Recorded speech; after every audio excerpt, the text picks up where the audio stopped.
If you need an easy way to remember it, just think of a bag of crap.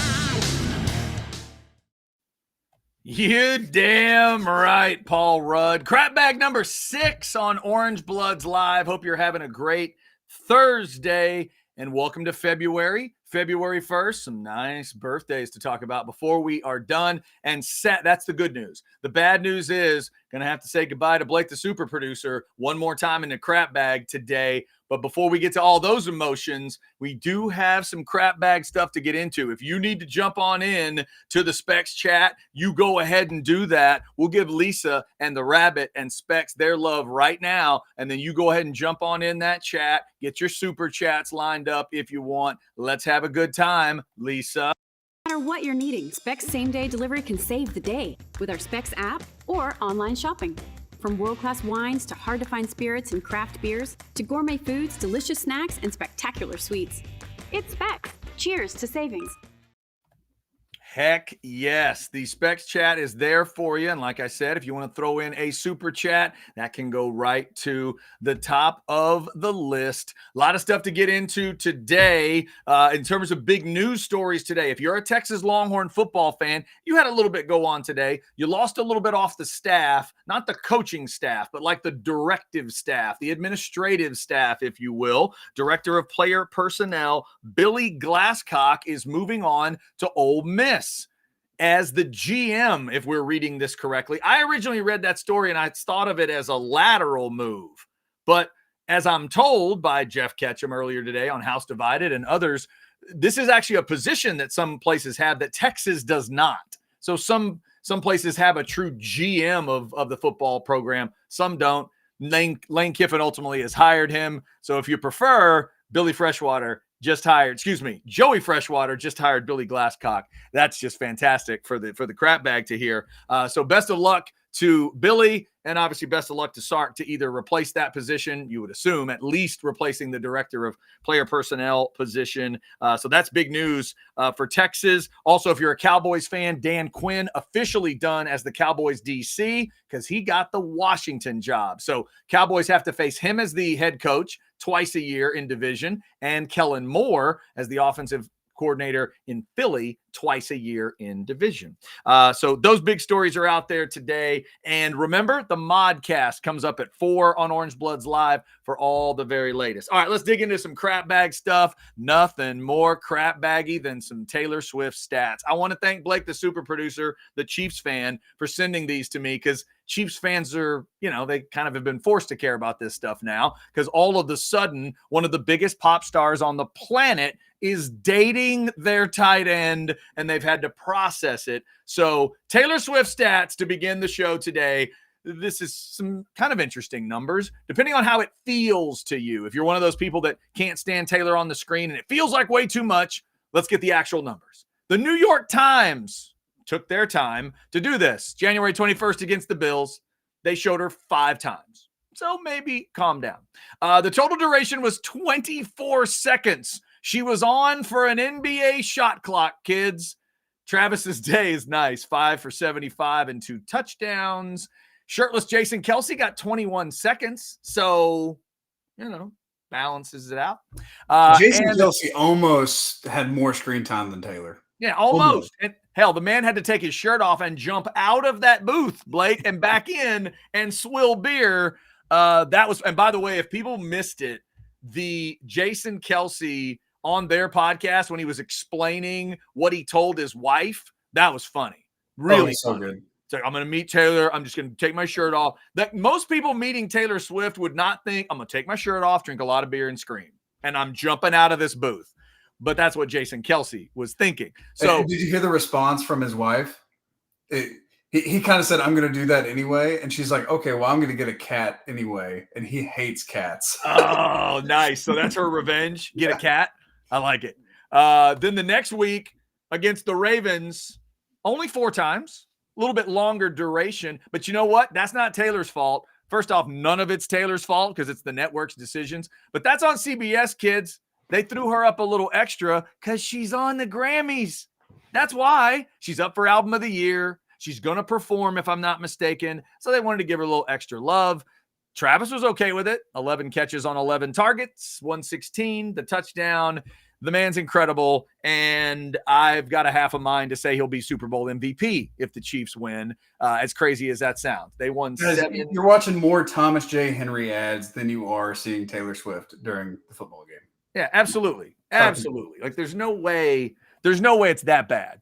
There's no way. It's not that terrible. I'll admit I have started watching for it, but not because I'm some kind of super Swiftie. Like, I'm a fan of a certain degree, but my daughter loves her. So my daughter's always not paying attention on her phone. My daughter wears these headphones all the time. I have to make her take them off every once in a while to show me she still has ears. And she's still on the phone watching something or whatever. And then I have to let her know, hey, look, there's Taylor. And so she'll look up. That's why we care. But I've started looking for it. It's Taylor Swift. She's attractive. She's bubbly. She's vivacious. She always gives that great, authentic reaction that we used to think was fake. But how could you fake that for 25 years or whatever it is? It's certainly better than what we used to get, which was Patrick Mahomes' brother Jackson up in the suite. Yeah. I think that's it. You and I were talking right before the show. I think the fact that people just decided they hated that family, the people that just want to hate. I mean, Swift to me has a little bit of that. There's a little bit of the Tim Tebow vibe. People don't know why she's famous in some ways. They don't think she's as talented as some people do, whatever it is. But then they decided to hate Mahomes. He's there every year. They don't like it. They don't like the wife. They don't like the brother. They don't like, and obviously there's reasons for some. Like, the brother's got some strange stuff. I get it. Yep. But yeah, the Taylor Swift thing, unfortunately, for those of you that aren't into Taylor, you have to deal with it a little bit at the Super Bowl, and yeah, they'll cut away. And they'll have a prop bet for how many times they cut away and what the duration is. So, Blake, I'm glad you threw this information in, because this is going to be the prop bet.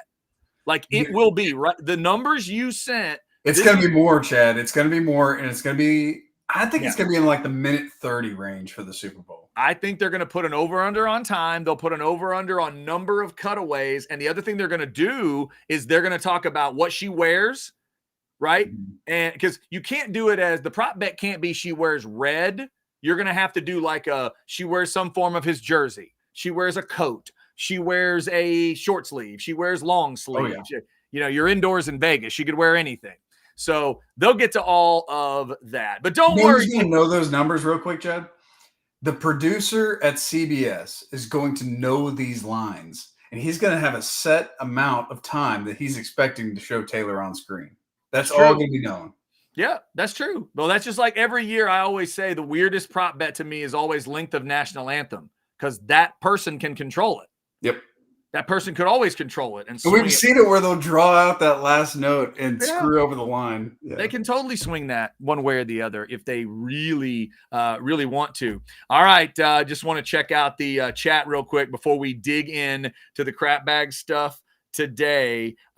This is Richie. Richie says, Taylor's mentioned on a football program every day. And then there's a laugh, and then there's the vomit emoji. A lot of people they're not excited about it. And then I just got to, look at this. I got a cheerleader. It's just, let's go chat. All right. I like that. I'll take that. All right. You may not say good after crap noon. Good after crap noon. Doug, happy after crap noon to you as well. And speaking of the crap bag, you may not be proud of me when I go into this one, gang. It's one of the things I think about every off week before the Super Bowl. I just want to check in with all of you. So the chatters, I want you to let me know, because I'm good really either way. It's just something that's always, bugged me a little bit. I think it could be improved. I'm always looking to improve things. Here's today's basic question for all of you in the Specs chat right now. Are you still interested in this for the Super Bowl? You still into your Roman numerals? Do you really care? It's never been a huge thing for me. There are a few of them. We'll get into some of the logos here in a second. We'll take a tour of the logos. Some of them look cool. But do you really still need them? Do you really still need Roman numerals? For years, I never thought about it. But then the NFL gave us this. When we got to Super Bowl 50, they realized that Super Bowl, and remember, what's the one? It's L. See it right there in the middle? That's what it would have had to be. They decided Super Bowl L didn't make much sense. Why? Well, it's a single letter. It looks weird. they'll think it's the loser Super Bowl or it's the large Super Bowl or whatever. But they'd already gone with XL for 40, but something about 50 made it weird for them. I was excited around this time because I dug this logo. I thought, oh, that's really cool. And when I think of Super Bowl 50, I go right to Peyton Manning and Cam Newton in that Super Bowl because that was 50. So then I thought, well, they'll just stick with this. They'll just go with numbers because they realize that LII, it's not going to look right. And then we get to the next year in Houston, and this is what we got. No, they're going to go with LI. And don't worry, we'll get to the logos and how they've changed over the years and how they got lazier and lazier over time. But I saw something right around this time. We were in Houston. It's the only year I've gotten to do Radio Row. And I was looking up stuff online, and I saw this next image I'm about to show you as an idea for what the logo could have been. And I thought, oh, now that's interesting. Check this out. This made me think, well, wait a second. Do we need to expand our brains here a little bit? Does it have to be Roman numerals?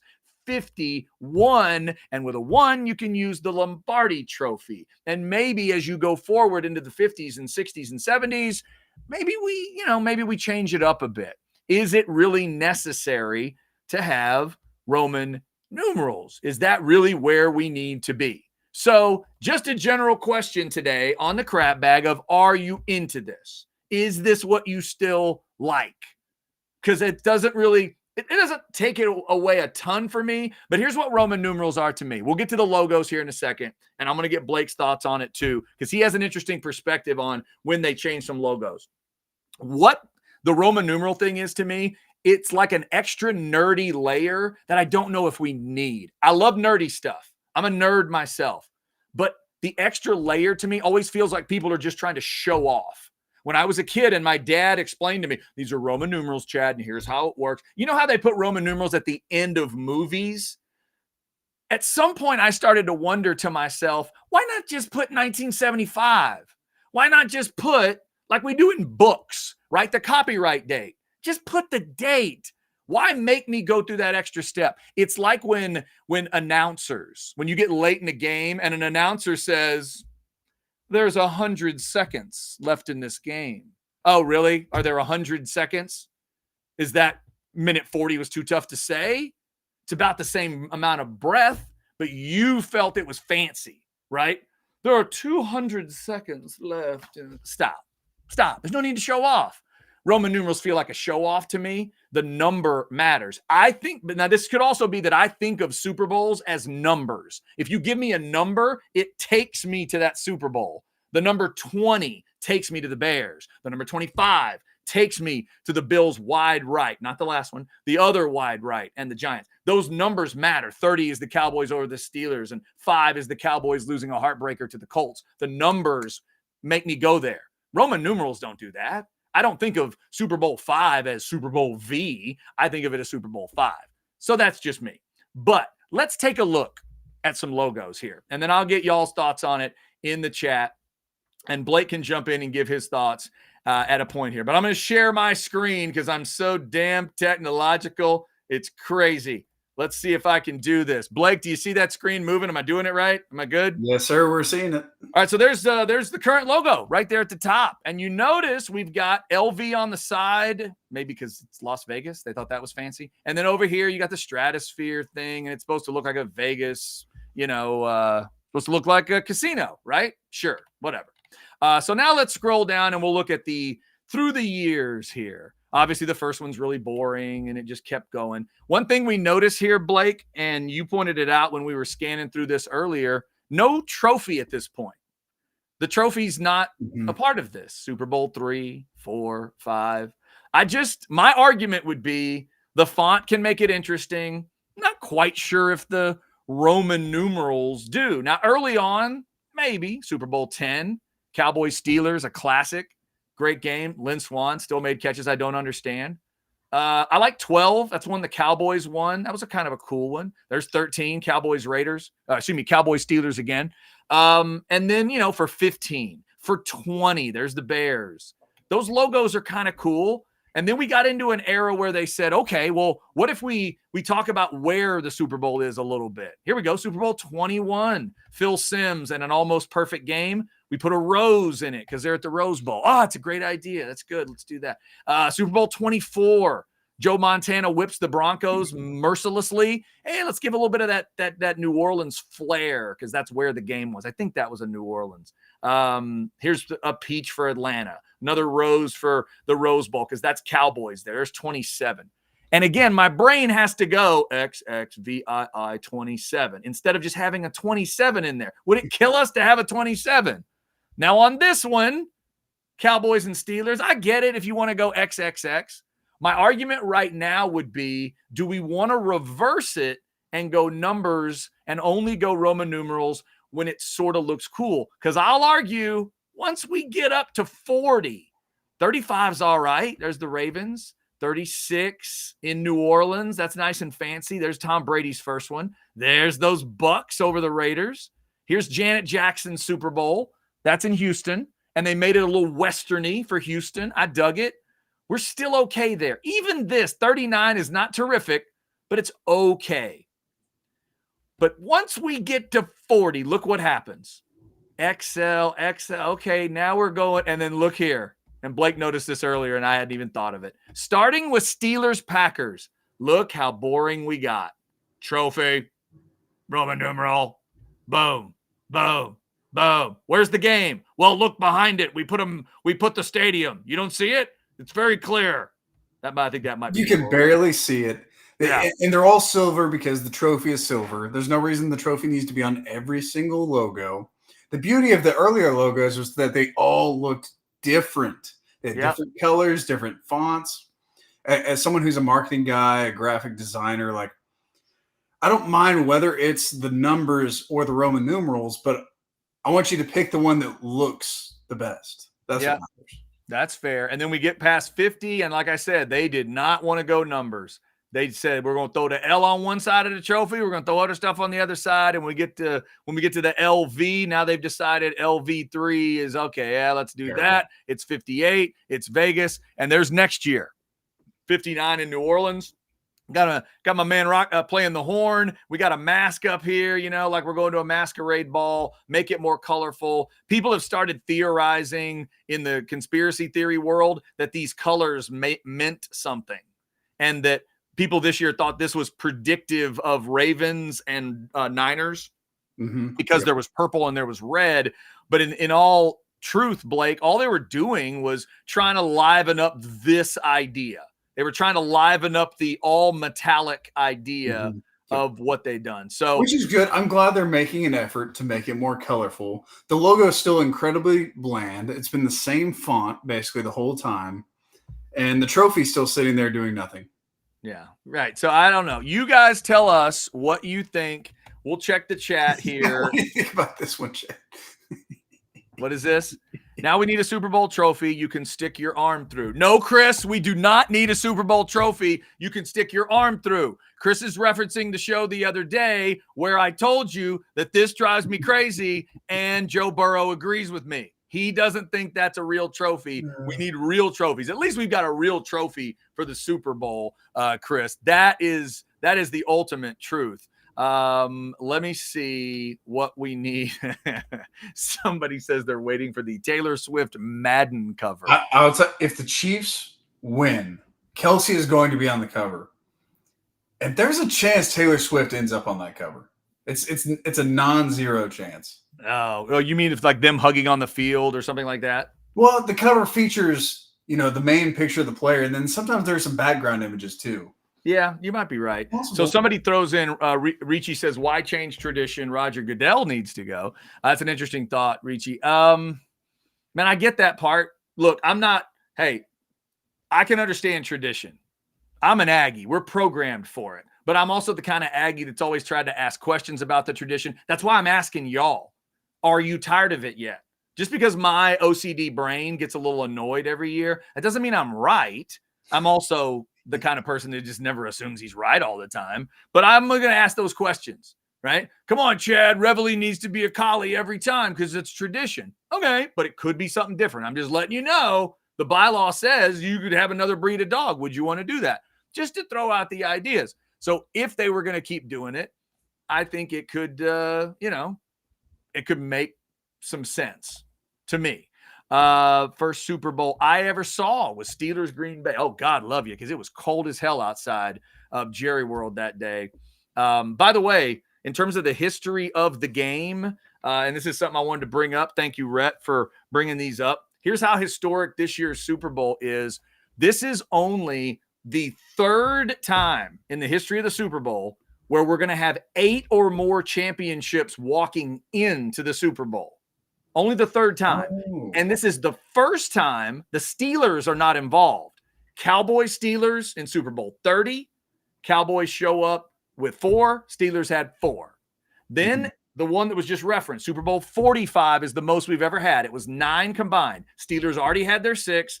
The Packers had 3. Aaron Rodgers got their 4th that day. But this one, Blake, the super producer's Chiefs are walking in with their 3, trying to make it 4. And obviously the Niners already have 5. So we've got another one with 8 Super Bowls. And Blake, that's what makes it extra cool for me as just a third-party observer here. I clearly have the team I'm rooting for. They're your Chiefs, because I don't want the Niners to win another one. But I love a Super Bowl where it's all on the line. It's about history. It's about notching your team up a little bit on the all-time list. This one's got a chance. Either way, no matter who wins the game, there is an all-time mark that's going to get hit. Yeah. Those are really cool Super Bowls for me. This is a dynasty-defining game. I know I'm a Chiefs fan. I'm biased, but if they win a third one, as young as Patrick is, that's the beginnings of a dynasty. And so, yeah. But if they lose this one and then he's 2-2, yeah, Kelsey's going to retire at some point in the next few years. It really will. It's a big swing game. So I'm glad you brought that up. Here's another way to look at it from the quarterback perspective. The Niner stuff we get. They're in the 5 club with the Cowboys. They want to leave the Cowboys alone in the 5 club. Go to that 6 club and really piss my wife off and the other Steelers fans, and now piss off those Patriot fans. Because trust me, my wife and my father-in-law and my brother-in-law, my niece and nephew, they never let you forget about 6 when nobody else had it. But the moment Tom Brady won that 6th one, they stopped quick. They don't talk about it anymore. So the Niners want to stop that conversation for Patriots fans and Steeler fans. That's the obvious one. But here's what I like extra, Blake, about what you're looking for and what I'm looking for. Patrick Mahomes, not only does he have a chance to get the Chiefs to 4, that would get them up into the upper echelon. 6 teams have won 4 or more. You got the Giants and Packers sitting at 4, Cowboys, Niners, and then obviously Patriots and Steelers at the top. So he would get the team to 4. But then think about the breakdown you just mentioned. The only other guy to be the quarterback for the Chiefs to win the Super Bowl is Len Dawson, way back, Super Bowl 4. For those other guys, Pittsburgh's is multiple guys, but you got way back with Bradshaw getting 4. New England, it's all one guy. That's a different pedestal all by itself. Brady's all alone, and he got all 6 of the damn things. Nobody touches that maybe ever. We'll see if Patrick can get into that realm. Cowboys, you got 2 and 3 in terms of quarterbacks. Niners, Joe's got 4. Steve Young's got the other one. But this will give Patrick Mahomes an opportunity to be 3 of those 4. Aaron Rodgers wasn't that. When he won the 4th, he was 1 out of 4, and it's the only one he's got. This is Patrick Mahomes taking a step up into Aikman, Bradshaw, Montana, Brady territory, and the team notches up to 4. And Blake, here's an extra level that you're going to like one of these for sure, if not both. I think you'll like both of these, because not only do you get to 4 as a team, you'll pass Denver and the Raiders. Oh yeah. Think about beautiful. That. And not to mention they'll do it in Las Vegas, which would be so great. Arrowhead West. You're in the Raider Stadium, right? You're in the Raider Stadium. You're in a stadium that loves other fan bases. And you know you're going to pack that place. By the way, that scene, those 2 fan bases travel so well. Super Bowl 58 is going to be a nut house. Nut house. It's right in the middle of the 2 teams. Oh, those 2 teams in the same place. It's going to be incredible. So then you consider that, and Patrick will have taken that step past those two teams. Denver, obviously, it's Elway, and then Manning at the end of it. You got the Raiders with 3 different quarterbacks. That was, or it's not 3 different. That's Washington. Washington's in there with 3 different quarterbacks. Raiders in there with what? 2 Plunkets?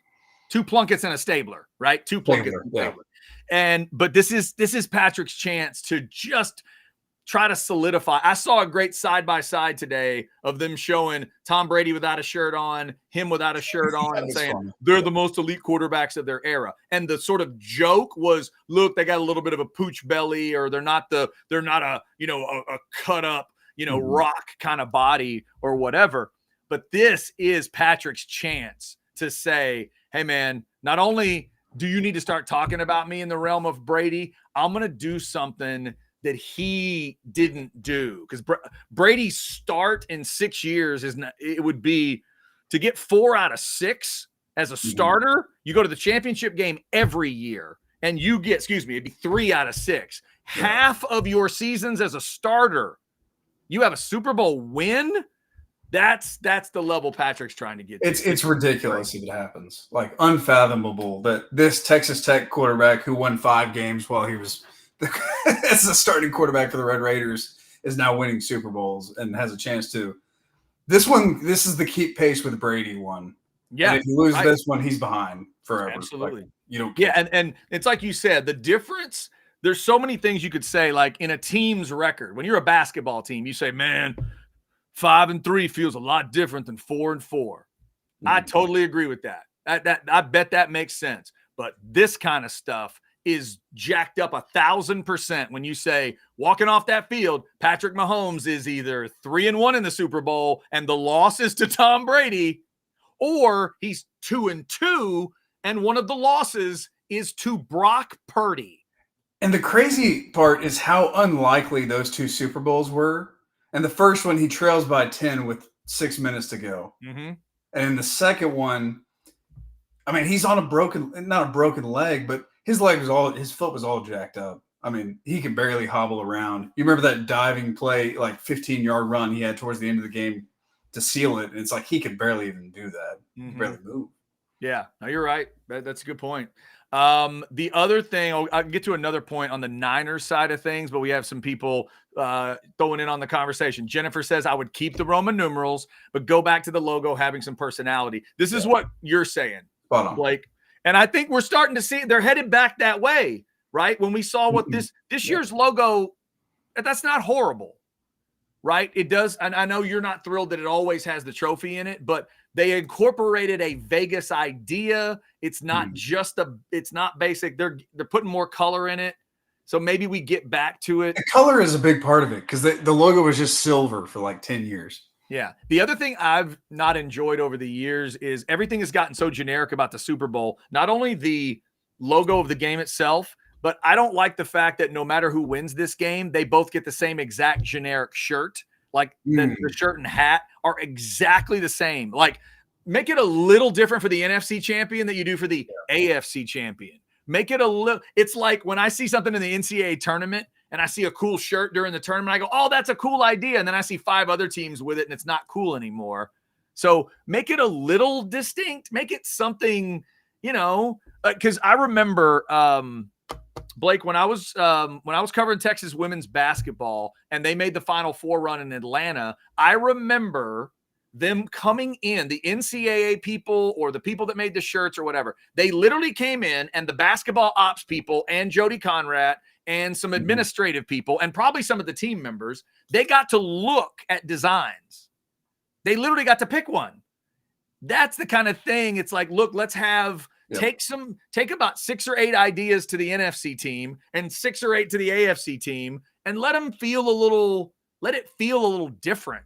Now it's just fanatics and they make 50 things for every team and they're all the same. Yeah, it's crazy. By the way, speaking of gear, Jennifer's concerned as well about this. Having to see the Wolverines helmet at the top behind Chad until August makes me physically ill. Jennifer, it's an interesting comment. I can understand how that would be painful. I don't know if it's going to be there the entire duration. I think once things change up a little bit here in a day or so, it may look a little bit different. So as of tomorrow, be around for House Divided because we will get a full redo on the Hall of Helmets to celebrate 150 days until Texas joins the SEC. I'm going to have all 16 of the SEC helmets on display. We'll get the NFL reset. And I'll just tell you, Jennifer, since you sent the thought in, I can guarantee you this. For at least a little while, you're not going to have to see that Michigan helmet up there. How about that? Starting tomorrow, it won't be up there. I can't guarantee how long that's true, but at least through the Super Bowl. How about that? Through the end of the Super Bowl, you won't have to see it. Because by that time, I hate to tell y'all, those two might be joined by that Niners helmet. Oh, boy. I hope it's the Chiefs. Boy, do I hope. I hope it's this bad boy and not, I don't even want to touch that one half the time. I put gloves on. I put like surgical gloves on to touch that one and the Eagles helmet because it's just nasty. Hey, I've got a uniform question for you real quick. Yeah. On that same topic.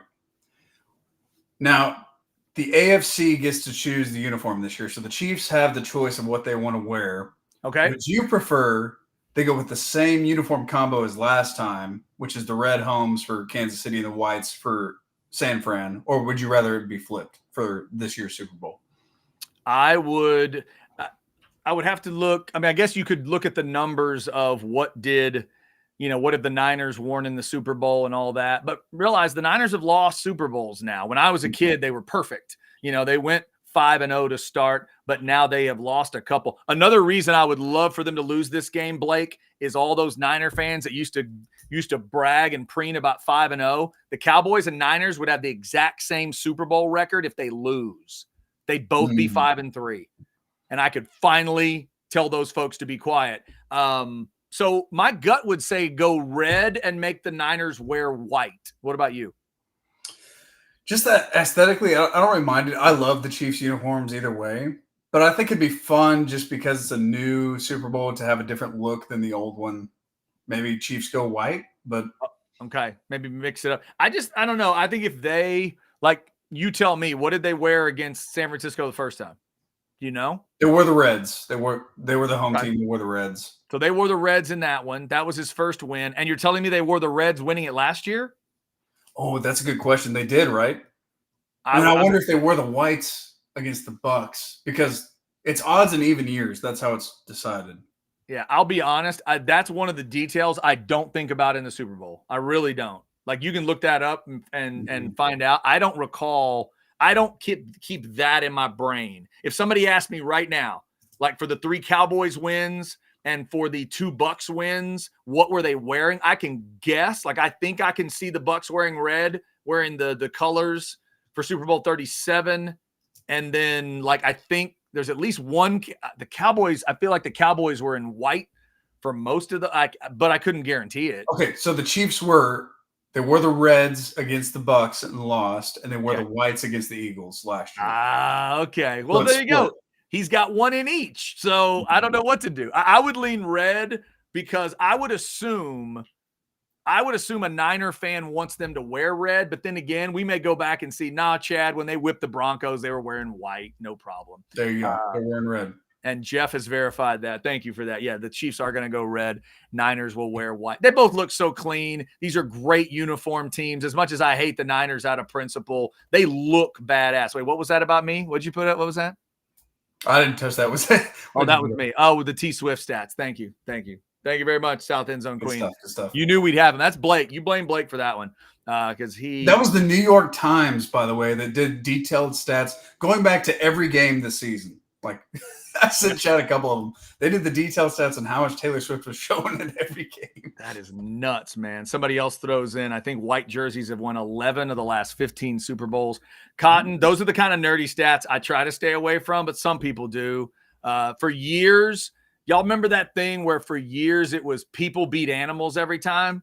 Y'all remember that one? Oh, that's right. Yeah. There was a run that if you just thought about it, if you thought of, but you think it's because all the blue bloods are people, Steelers, 49ers, Cowboys, and every time they would play like an animal in the Super Bowl, they would always beat them. If you considered like the Buffalo Bills an animal and all those things, that the Bengals and those things. So if you believe in all that, maybe that is a bad move for the Chiefs. But I'd say go red. I like the idea of red. All right, before we say goodbye to Blake, because this is his last crap bag to be a part of. I know he's heartbroken that he only made it through 6 crap bags. That's probably enough. 6-pack of crap bags is enough for anybody. Let's hit a birthday shout out. Yesterday, it was Nolan Ryan's birthday. If y'all didn't catch that. That's right. Nolan Ryan turned 77. My parents are about to turn 78, if I'm doing my math right. And I'm just going to say this right now. I think my dad might be able to get Nolan on the gun. I really do. I really do. And by that, I mean Nolan throws the ball and my dad would measure the pitch because my dad's a science guy and he could tell him how fast. That's what I mean. Happy birthday to Nolan yesterday. Also, Jonathan Banks, for you Breaking Bad fans. Mike Ehrmantraut himself. Jonathan Banks has a birthday. I know him best and was introduced to him first as the right-hand man thug in Beverly Hills Cop. He will always be Victor Maitland's right-hand man to me, but I love Jonathan Banks in Breaking Bad, Better Call Saul. He's a beast. He also, same exact age as Nolan Ryan, if you want to do a comparison there. Wow. Nolan and Jonathan Banks, same age. Speaking of badass movies that little boys loved in the 80s, let's go to Roadhouse, kids, because Kelly Lynch had a birthday yesterday. Oh, the doctor herself. That's right. Kelly Lynch, happy birthday to the beautiful blonde to the side of Patrick Swayze in Roadhouse. She brought a little needed softness to that movie because if she's not in it, my God, is that a masculine kind of movie. Also, happy birthdays today. Let's go George Jefferson. Sherman Hemsley would have been 86 years old today. The George Jefferson Walk, one of my favorite things on television. Jefferson's one of my favorite shows ever. My dad is a Monty Python guy. I was raised as a Python guy. Me as well. Are you okay? So Terry Jones has a birthday today. Okay. One of the Python legends. He would have been 82. We lost Terry in 2020, unfortunately. So rest in peace to the great Terry Jones. Of all the Python guys that dressed up as women, I think Terry Jones is my favorite. I think Terry Jones was my favorite Python guy as a woman, like in The Meaning of Life, when he plays the woman that's having all the kids and he turns to the daughter and says, "Would you get that for me, Deirdre?" That I love Terry Jones. Love Terry Jones. And kids, if you haven't seen Meaning of Life, I recommend it. You gotta watch The Meaning of Life. Be very careful. Be very, very careful who you're watching that movie around. No doubt. That one ain't for everybody. Happy birthday to Terry. Also, happy birthday to one of my favorite guitar players ever. Blake, I know you're a rock and roll fan. Mike Campbell of Tom Petty and the Heartbreakers. Yes. He is 74 today. He's one of my favorite guitar players. He's one of the best nobody talks about. And every time I've seen them live, I think I saw him 3 times. I think it was 3 times before Tom died, sadly. Rest in peace. Can't believe he's gone. Mike Campbell stands out every time. Every time. Just those guitars. Mike Campbell and his band are playing a music festival up in Tulsa here very soon. Is that right? Is it still let me see if I get this right. Something about knobs, right? The something knobs. I saw it on Twitter yesterday. Mike Campbell's hobnobs or. Yeah. Okay. The Carney Fest 2024, Tulsa, Oklahoma. Isn't that what it is? Carney Fest. Mike Campbell and the Dirty Knobs. Dirty knobs. Thank you. Yep. I knew there was a knob involved. All right. Which sounds dirty, but it's not. Mike Campbell, happy birthday. I mentioned earlier on House Divided musically. Big Boy of Outkast is 49 today. Harry Styles is 30 today. My daughter would want me to mention that to you. The legendary Harry Styles become a big pop star on his own in the last couple of years. And tomorrow, Texas fans and fans of attractive women, check this out. One of my favorite doubles of the year. Tomorrow, Farrah Fawcett and Christy Brinkley share a birthday. I mean, that's pretty cool, right? If you're a 70s and 80s baby like I am, I was born in 74, last part of the 70s into the 80s. Whew! Happy 77. It would That have may be been. a little buy or sell preview for tomorrow, huh, Chad? Absolutely. You're darn right. I got to figure out what to do there. 77 is what Farrah Fawcett would have been. Rest in peace to Farrah. Died back in 2009. That's too damn long ago. And Christy Brinkley hits the even 70 tomorrow. And I saw, in true Christy Brinkley fashion, she's going to hang with her kids in Turks and Caicos for her birthday. And they got there just in time to see a golden sunset. Lovely. Well done, Christy Brinkley. Well done. Because the last thing I would want to see is that Christy Brinkley's not being Christy Brinkley when she's 70. If y'all want to go back in time, go back to when Christy turned 60 and put those pictures out of her in a bikini and blew everyone's mind. And remember when she did the swimsuit issue with her daughter and held her own? Yeah, that's Christy Brinkley. That's who that is. Happy birthday to everybody on the list. All right, before we get out of here, before we wrap up, let's see if there's anything in the chat. I got a little something for you here, Chad. Yes? What do you got? What do you got? I got a clip from the Senior Bowl. We're going to end this on a little bit of a Longhorn note. A clip from the Senior Bowl that I need you to see. I know what you're going to show me because I've seen it so much today. This thing is making the rounds. Y'all watch this. Watch this. Look at the big man go. Wow. Yeah. Dude, look at that. Hey, you know what? That's not even the one I thought you were going to show. I thought you were going to show me the one where he steamrolls the Arkansas center. That was a good one, too, but I just saw this one pop up. Oh, man, the big man can move, and he can catch, too. Look at that. Hey, all I know, I just got one question for Sark at this point. You just let that keep running, Blake. Sark, how do you not run this man on a wheel route? How was one of those plays at the goal line against Oklahoma not big 93 on a wheel? Come on now. You telling me the end of that stadium? Look at the Heisman pose. Hold on. The Texas end of that. Look at that. Look at that. Look at that agility. That's incredible, man. That man is going to score an NFL touchdown catching the ball. Good for him. Good for him. And if you haven't seen that clip, go find my Twitter, other people's Twitter. At C Hastings OBL is where I am. I retweeted, I think, 4 different versions of it today because everybody couldn't stop throwing it out there. And it makes total sense. He walks over and through that Arkansas center. It's a great, the Senior Bowl is so cool. You get little moments. Everybody starts filming it because every team is there. And there's a couple moments that'll make guys go viral, and you're hoping it improves, draft stock and everything. T-Sweat had a couple moments. That's a great one. They ought to show that when they get to the combine. They need to make sure to rack that up and have him catching passes. That needs to be on the NFL draft film when he gets selected. That is so, so good. All right, let's see. We had a couple chats that I wanted to grab here real quick. Somebody's got some more technical for us. White uniform, 16-3 in the last 19 Super Bowls. 16-3 for the Whites. Thank you, SEQ. We appreciate that. 16-3.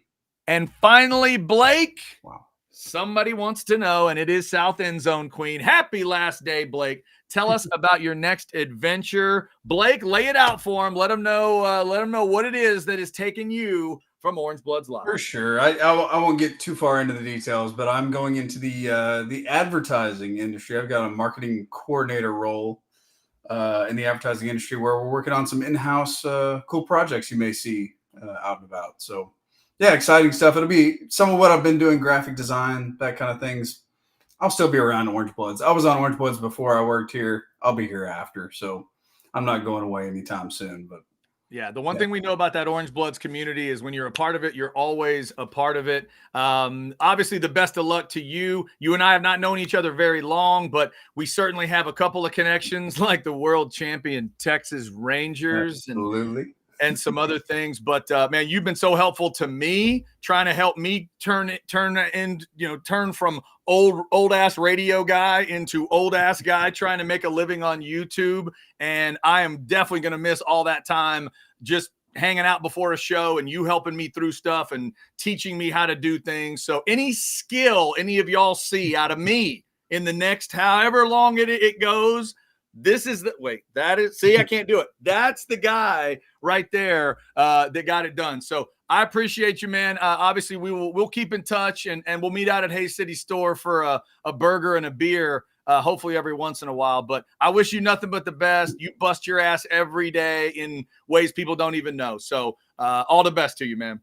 Appreciate that, Chad. And you are one of my favorite people I've ever worked with, guys. Like the hardest working person in the industry. Absolutely. One of my favorite people ever. So thank you, Chad.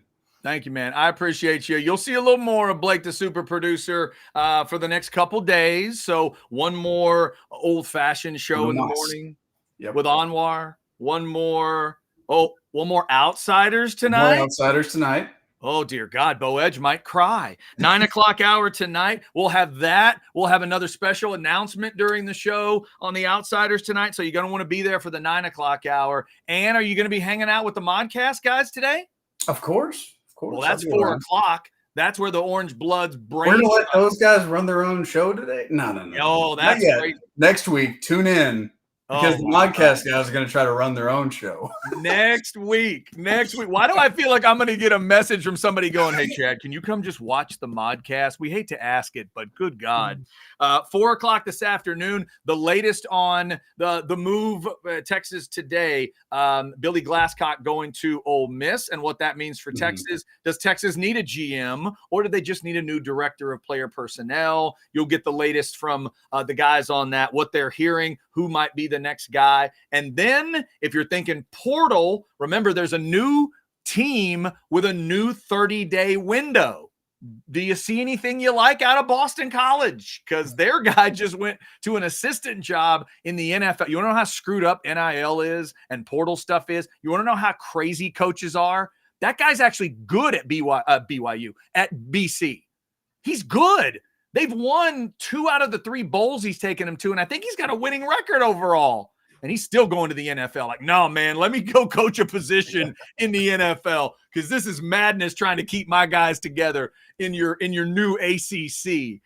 So that's something to keep an eye on. 4 o'clock, they'll get you the Modcast and the latest on that. And again, we'll do Outsiders tonight at 9. Thanks to Specs for their great partnership with the Specs chat. We appreciate them as always. We appreciate all of you. And JD throws it in. I would agree.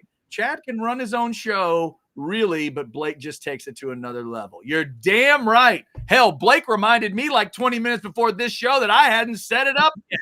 Y'all had never known it was happening. Next week going to be some chaos, guys. It's going to be a lot of fun. You need to tune in.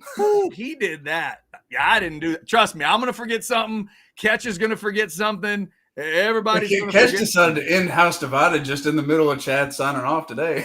Oh, my God. You could not believe the elocution. You could not believe. I went into a speech that was unbelievable. Al Pacino from that football movie and Sin of a Woman would have been jealous. It was Newt Rockney and the coach from Miracle on Ice put together. But what happened? Catch just ended it. Guys, Chad went for another 30 seconds at least after the show was over. It was emotional. There was a poem. I dedicated something to like my second grade teacher. Tears flowed. I gave the Hook'em Horns a lot.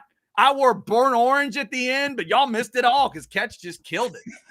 Only me and Catch will ever be the people, the 2 people who heard that whole thing. That's right. Only Blake and Catch know how incredible the ending really could have been to House Divided today. Definitely go check that out on the YouTube page. Go watch the end of House Divided. Go watch the end where I had no idea they were ending it early. And which reminds me, like, subscribe, and get your notifications. Start doing what I do. Just like on the way in. Just like on the way into the video. Look, I'm not holding you all responsible if we don't add subscribers every day, because maybe you don't have a friend that likes the Longhorns. Maybe every one of your friends is already a subscriber. That could be true. But don't tell me you can't like it every day. Don't tell me you can't like every day. If 500 of you jump in, there should be that many likes, right? If 100 of you jump in, that should be that many likes. If we get 1,000 views on a video in a day, how many likes should there be? 1,000, right? Come on. As Alex Dunlap says, if we don't get 100 likes, Catch is going to dock all of our pay. So please like the show. Exactly. He ain't lying. I've been here 6 months. He ain't lying. In fact, you know what? Tomorrow is 6 months. It's 150 days till Texas is in the SEC, and tomorrow is exactly 6 months of Orange Bloods Live. And it's because of all you guys and your support. We appreciate you. Thanks again to Blake, the super producer. Thanks to Blake, the super producer, for getting the crap bag off the ground. 6 episodes in. Who knows where it goes from here? Judging from the number of views, I have no idea where it goes from here, frankly. We'll see. Just the truth, think of a bag of crap, Chad. it will be thinking of a bag of crap. It might very well, that may be what Ketch says to me one day. Hey, Chad, think of a bag of crap. Until the modcast this afternoon at 4. And hey, until next Tuesday, which will be crap bag number 7, and it will be the first crap bag that I have to run all by myself. Whoo! This is the crap bag, and now you know what's in my head. See ya!